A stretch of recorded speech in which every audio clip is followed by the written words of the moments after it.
Episode में हमने देखा था कि जिन मास्टर ली के पास आ जाता है, जहां वह उससे कहने लगते हैं कि अब मेरे जाने का समय आ गया है।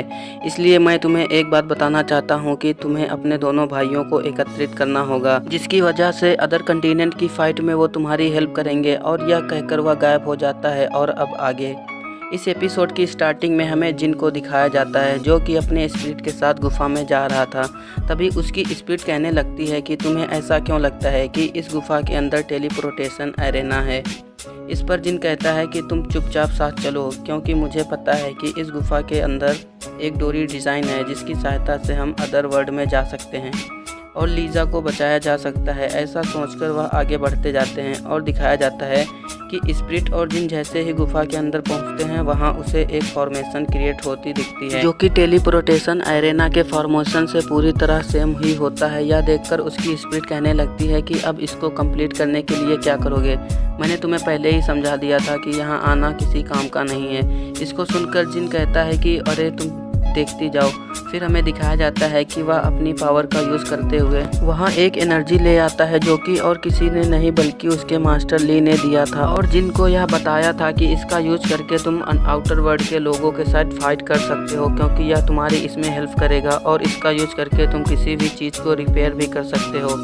और ऐसा जानकर जिन अपनी पावर का यूज करके और इस मैच की पावर को कंबाइन करते हुए इस जो कि रियल वर्ल्ड एरेना है उसको फिर से रिक्रिएट कर रहा होता है। यह देखकर जिन की फर्नेस स्पिरिट कहने लगती है, तुम्हें लगता है कि तुम इसमें कामयाब हो जाओगे? इस बात को सुनकर जिन कहने लगता है कि एक बार ट्राई करने में क्या जाता है। फिर जिन अपनी डैगर का यूज करते हुए उस टेलीपोर्टेशन एरेना को फिर से रिक्रिएट करने लगता है, जहां पर उसे अपनी बहुत ज़्यादा एनर्जी का यूज करना पड़ रहा था।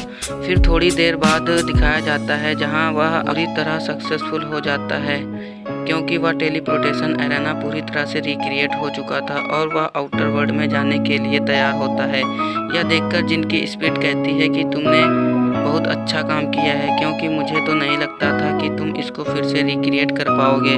और फिर हम देखते हैं कि फर्नेस स्पिरिट कहती है चलो तो फिर इसके अंदर चलते हैं। ऐसा कहकर वह जैसे ये टेलीपोर्टेशन एरेना के अंदर जाने का ट्राई करती है, तो जिन उसे रोकते हुए कहता है कि हमें अभी इसके अंदर नहीं जाएंगे, क्योंकि हमें किसी प्रकार की कोई इन्फॉर्मेशन नहीं है कि किस वर्ल्ड में जा रहे हैं। शायद आगे बढ़ना ठीक नहीं होगा, क्योंकि आउटर वर्ल्ड में 5 कंटिनेंट में से किसी में भी पहुंच सकते हैं। यह सुनकर स्पिरिट कहती है अच्छा ऐसी बात है। फिर हमें दिखाया जाता है कि जिन और स्पिरिट दोनों ही इस टेलीपोर्टेशन एरेना को छोड़कर वहां से जाने लगते हैं। तभी हमें टेलीवुड एरेना के अंदर बहुत ज़्यादा एनर्जी आने लगती है और वह सीधा जाकर जिनको और स्पिरिट को अपने अंदर खींच कर ले जाती है।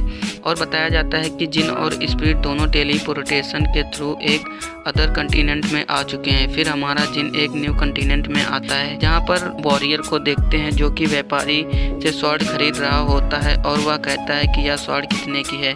तो व्यापारी कहता है कि इसे परचेस करने के लिए तुम्हें 11 कॉइन देने होंगे। इस बात को सुनकर वॉरियर कहता है तुम काफ़ी ज़्यादा पैसे मांग रहे हो, और वह व्यापारी को धमकाने लगता है और कहता है तुमने मुझे तलवार नहीं दी तो मैं तुम्हें यहाँ जिंदा नहीं छोड़ूंगा। इस बात को सुनकर व्यापारी काफ़ी डर जाता है और वह उस तलवार को वॉरियर के हाथों में दे देता है, क्योंकि उसे अपनी जान प्यारी थी। फिर हमें दिखाया जाता है दूसरे व्यापारी जो कि इंसानों को गुलाम बनाकर बेच रहा था, क्योंकि इस वर्ल्ड में जो भी वॉरियर होते हैं उनके पास अपना अपना गुलाम होता है। और यहाँ पर ये व्यापारी गुलामों को बेचने के लिए आया हुआ था और वह जोर जोर से कहने लगता है कि इन्हें यहाँ पर खरीद सकते हैं काफ़ी सस्ते दाम में, और इन्हें इनका यूज आप किसी भी जगह पर कर सकते हैं या आपकी जान बचाने के लिए खुद की जान दे सकते हैं।